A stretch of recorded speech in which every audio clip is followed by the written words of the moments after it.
Kalau kau perasan belakang aku ni, dalam video ni lah kan, kalau kau tengok ada lampu belakang lah, lampu background ni. Lampu background ni sebenarnya fungsi dia untuk apa So, lampu background yang aku guna ni adalah untuk menaikkan lagi lah seri dalam video yang aku buat ni lah. So, untuk video-video yang macam ni sesuai lah.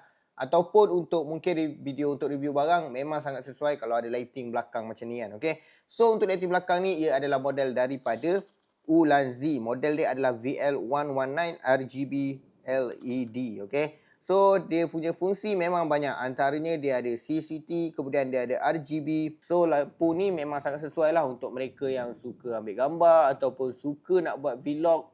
Untuk mungkin vlog yang dekat rumah dalam suasana yang gelap ataupun lighting yang kurang.